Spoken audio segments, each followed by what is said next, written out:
मैं राजेंद्र कुमार सिंह, सह आचार्य राजनीति विज्ञान, राजकीय महाविद्यालय कोटपुतली। आज हम फर्स्ट ईयर के फर्स्ट पेपर में डेविड स्टर्न के द्वारा प्रतिपादित व्यवस्था सिद्धांत या व्यवस्था उपागम का अध्ययन करेंगे। सबसे पहले हम चर्चा करते हैं व्यवस्था सिद्धांत है क्या। व्यवस्था विश्लेषण सिद्धांत है आधुनिक राजनीति विज्ञान की वैज्ञानिकता, व्यापकता और प्रौढ़ता की खोज का अप्रतिम उदाहरण है। तुलनात्मक राजनीति में व्यवस्था सिद्धांत की सार्थकता इस बात में है कि यह राजनीति विज्ञान की व्यापकता और गहराई को समझने के लिए परंपरागत तुलनात्मक राजनीति के संकीर्ण दायरे से निकलकर अन्य विज्ञानों की खोजों से प्राप्त निष्कर्षों को भी औजार के रूप में इस्तेमाल करता है। राजनीति विज्ञान में व्यवस्था सिद्धांत का प्रयोग एवं विकास राजनीतिक विश्लेषण, वैज्ञानिकता, अंत्यानुशासनात्मक की दृष्टि से यह एक अभूतपूर्व घटना है। व्यवस्था उपागम का उद्भव कैसे हुआ, राजनीति विज्ञान में इसका विकास कैसे हुआ, इस पर हम चर्चा करेंगे। व्यवस्था सिद्धांत का आरंभ सैद्धांतिक रूप में प्राकृतिक विज्ञानों, विशेषकर जीव विज्ञान में लुडविग वॉन 1920 में जनरल सिस्टम में उल्लेख हुआ, परंतु सामाजिक विज्ञानों में उसका व्यवहार सबसे पहले मानव विज्ञान के में आरंभ हुआ।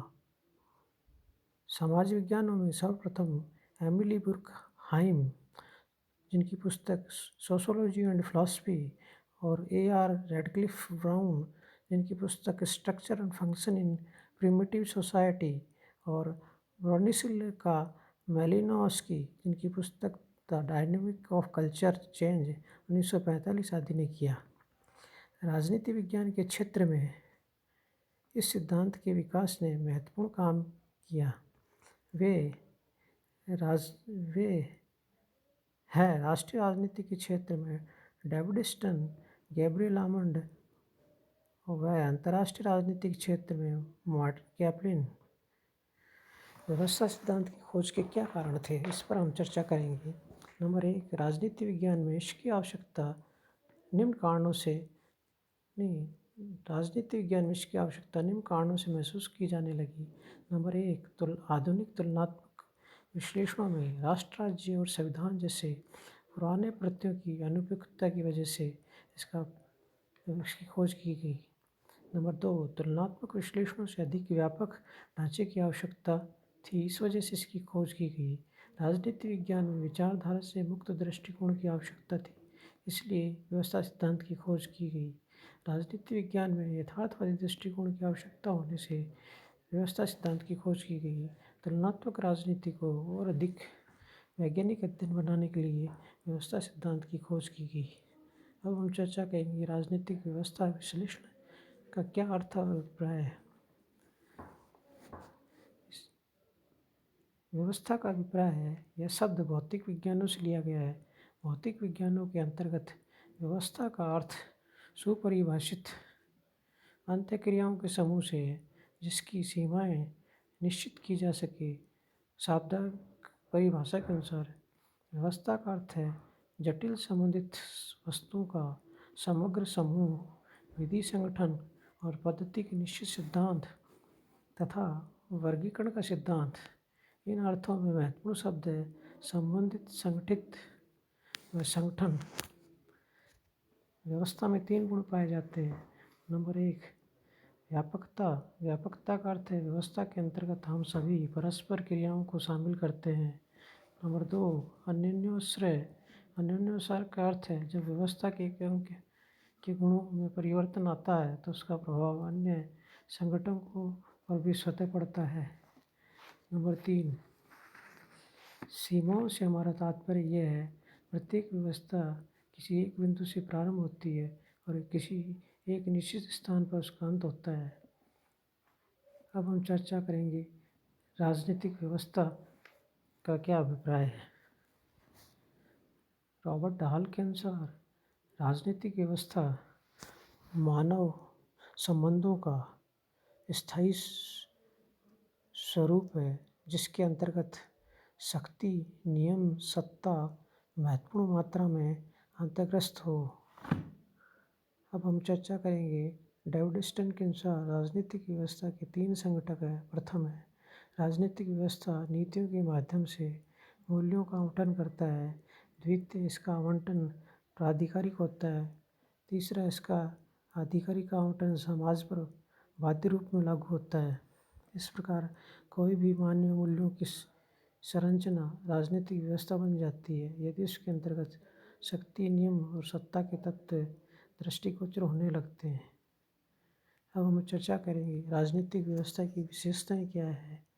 सबसे पहले हम चर्चा करेंगे आमंड के अनुसार राजनीतिक व्यवस्थाओं की सार्वभौमिकता, राजनीतिक संरचनाओं की सार्वभौमिकता, राजनीतिक कार्यों की सार्वभौमिकता, राजनीतिक संरचना की बहुकार्यता, राजनीतिक व्यवस्थाओं का सांस्कृतिक दृष्टि से मिश्रित रूप। मिचेल्स के अनुसार व्यापक पर्यावरण के भीतर एक सतत रहने वाली एक ऐसी इकाई है जिसके अंतर्गत अनेक घटक पाए जाते हैं। नंबर 2, उसमें पहचान एवं मापन किए जाने योग्य अंतर्निर्भर तत्वों या चरों का समुच्चय होता है। नंबर 3, उसकी सीमाएं होती है जो उसे सामान्य पर्यावरण से भिन्नता प्रदान करती है। नंबर 4, कुछ समस्याओं, उद्देश्यों एवं लक्ष्यों के इर्द उसका गठन किया जाता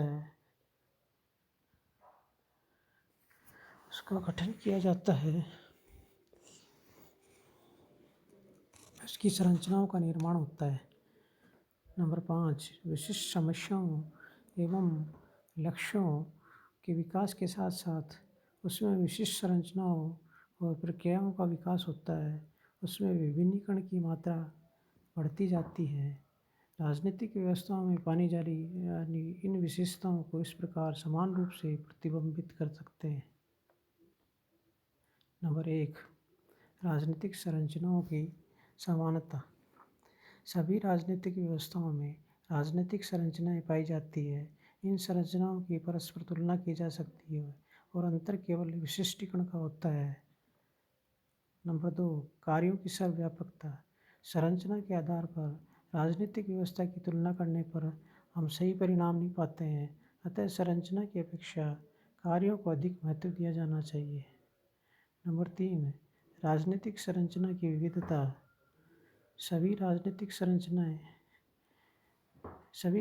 व्यवस्थाएं विविध कार्य करती है। यदि हम विगत 50 वर्षों में राजनीति विज्ञान में हुए विकास कार्यों का अवलोकन करें तो हम देखेंगे कि राजनीतिक संरचनाओं का प्रत्येक अंग केवल एक ही कार्य नहीं करता वरन एक से अधिक कार्य करता है।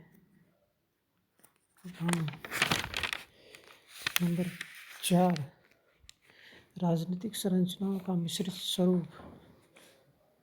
कोई भी राजनीतिक व्यवस्था विशुद्ध नहीं होती, वे मिश्रित व्यवस्थाएं हैं। राजनीतिक व्यवहारवादी, परंपरागत और आधुनिक दोनों प्रकार के विचारों और संस्थाओं का रूप होती है। नंबर 5, राजनीतिक साधनों पर असमान स्वामित्व। प्रत्येक व्यवस्था में राजनीतिक साधनों का असमान वितरण होता है। राजनीतिक साधनों का अभिप्राय प्राय उन साधनों से है जिनके द्वारा एक व्यक्ति दूसरे के आचरणों को प्रभावित करता है। नंबर 6, राजनीतिक प्रभाव का प्रयत्न। राजनीतिक व्यवस्था के अंतर्गत कुछ लोग सरकार की नीतियों और निर्णयों को प्रभावित करने के लिए अधिक प्रयत्नशील रहते हैं। नंबर 7, राजनीतिक प्रभाव का असमान वितरण। साधनों के असमान वितरण के कारण इन व्यवस्थाओं के अंतर्गत राजनीतिक प्रभाव का असमान वितरण होता है। नंबर 8, वैधता का अर्जन। प्रत्येक राजनीतिक व्यवस्था के नेता अपने कार्यों को वैध बनाने का प्रयास करते हैं, अर्थात वे ये चाहते हैं उनके कार्यों को जनता भय से नहीं नैतिकता मानकर पालन करे। नंबर 9, विचारधारा का विकास। राजनीतिक व्यवस्था के नेता साधारणतः ऐसे अस्थायी और एकीकृत सिद्धांतों के समूह को मानते हैं जो कि व्यवस्था में उनके नेतृत्व को स्पष्ट और उचित सिद्ध कर सके। विचारधारा राजनीतिक व्यवस्था को औचित्यपूर्ण आधार प्रदान करती है। स्टन का व्यवस्था, अब हम चर्चा करेंगे डेविड स्टन का व्यवस्था सिद्धांत। स्टन ने व्यवस्था की सोच संबंधी सृजनात्मक अवधारणा को 1953 में द पॉलिटिकल सिस्टम में प्रस्तुत किया था। अपने अवधारणात्मक विचारबंध को स्टन ने 1965 में अपनी 2 पुस्तकों framework for political analysis, system analysis of political life में विस्तार से विवेचन किया। डेविड स्टन के अनुसार राजनीतिक व्यवस्था अंतःक्रियाओं का ऐसा समूह है जिसके अंतर्गत मांगों को निर्गत के रूप में बदला जाता है। राजनीतिक व्यवस्था संस्थाओं और प्रक्रियाओं का एक जटिल समूह है जो समाज के भीतर आधिकारिक मूल्यों का विनियोजन करती है। हम राजनीतिक व्यवस्थाओं का अध्ययन इसलिए करते हैं क्योंकि उनके अधिकारपूर्ण निर्णयों के परिणामों को समाज के लिए बहुत महत्व है। इन परिणामों को निर्गत कहा जाता है।